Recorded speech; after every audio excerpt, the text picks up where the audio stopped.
Well, hello, I am Dale Delbridge, Benchmark Realty, Murfreesboro, Tennessee. It is Friday, May the 7th. Now, in the news this week, a federal court has struck down the CDC's illegal eviction moratorium. Now, the first thing we need to do is make sure we don't confuse an eviction moratorium with forbearance on a mortgage. Forbearance on a mortgage is effectively not forgiving any debt. It's just forgiving some timing of some debt, and they're rolling that today's debt on the tail end of your mortgage.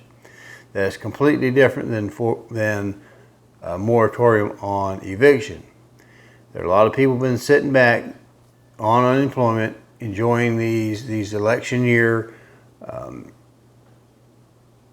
benefits for thinking everything's going to be all right. Well, not only do you get your employment muscle kind of flabby because you're not being employed on this rationale that we have this end of times virus running around, which turns out it wasn't, and it shows that the effect of the CDC's overreach on power had no effect on the virus whatsoever. We see that in states like New York, New Jersey, Michigan, where the governors went absolutely nuts. There's no difference in disease outcomes and rate of infection as the ones that never really wanted to shut down and kind of open back up. There's some differences, but they don't track to being, quote, closed down versus not being closed down.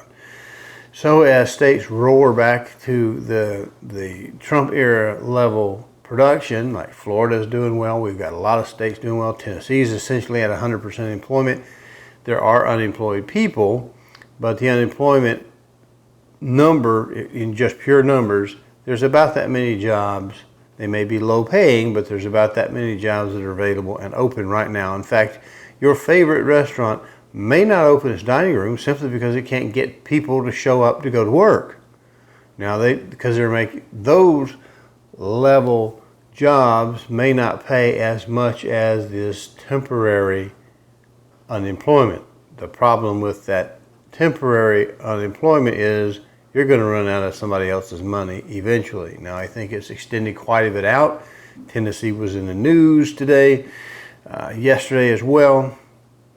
The governor is rolling back how long we're going to pay. And people say, how can that be? Uncle Sugar gave that to me. Well, no, Uncle Sugar did not give you that long benefit. They gave you a certain percentage of it, and the state has to pay their fair share on it, and that comes from Tennessee taxpayers, and actually a good portion of it comes from taxpayers throughout the United States. So that's kind of rolled back as an incentive for people to get back to start working that employment muscle out, because when you don't work out, you end up a little fluffy like me, and if you don't work for gainful employment, you get to the point where it's kind of difficult for you to get back in the swing of things. So he's kind of bringing that in. So we're having an early retirement of that benefit, although it's not particularly close. That particular benefit's not particularly close, but when we lose the eviction moratorium, as it was outside of the CDC's purview to interfere with commerce like they did, including to prevent you to step in between you and your landlord if you're a renter, or you and your renter if you're the landlord, had no business being in there. Bills have to be paid. And those who sat back are going to pay a price for it in their futures that they may or may not get over. They may be permanently stuck in this for either ever or just 10, 20 years, how long it's going to take to clear that away.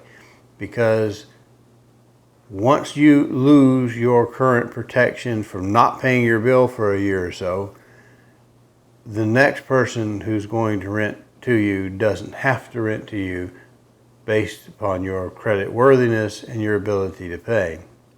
Your history of not paying, I'm sure, will fit into their mind, your next landlord's mind, and they can turn you down legally regardless of any other criteria you might want to put in there.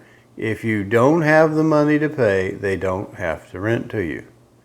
And if you can't get a rental, you sure is not going to get a mortgage. And mortgage prices are kind of going up. The cost of lumber has tripled. A lot of the materials are tripled. Again, coronavirus is responsible for all of it, when in fact it's really not. It's just some of it is decision, some of it's backlog, some of it's supply and demand. But we will eventually get back to normal, probably sooner rather than later. And the quicker we release these draconian and illegal restrictions on business, the sooner people will get back to having a real life. Now, that's what's in the news that affects real estate and your life. The CDC did not have the authority. The Justice Department is immediately appealing. We can't lose that power that you think we have. And so they're going to try and drag it out some. But you can bet your bottom dollar that pretty soon, if you're not paying the rent, you're going to be not in a house.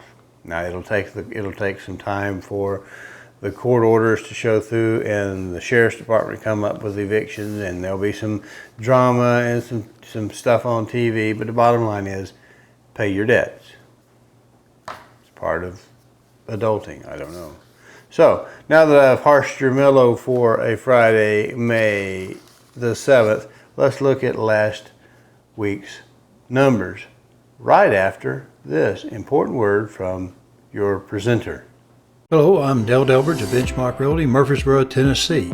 If you are currently unrepresented and would like to know how to compare up to 3 properties side by side and room by room, then go over to my new YouTube channel, Call Dale to Sell. That's 1 L and Dale, no spaces. Watch the demo on Real Scout and then call me and we'll set up your exclusive ad-free account today. Last week we had 8,013 in the availables, which includes the coming soons, and that's brought to you by Benchmark a little earlier, so you get a little jump on it, so you can kind of see what things going on before that opening ringing of the bell. That was an increase over the previous period. We had 4989 in the availables under contract but available to show. That was down a little bit over the previous period for a ratio of 62%. Now this week, as of this morning, just a few minutes ago, we had 7849 in the total combination of available and under available for contract and under the requirements of coming soon. That was down over the previous period, and 4949 was the available, which again I remind you includes those still showing but they have a contract on them, and those were down a little bit for a ratio of 59%. So that's it. We appreciate you watching. Have a great day.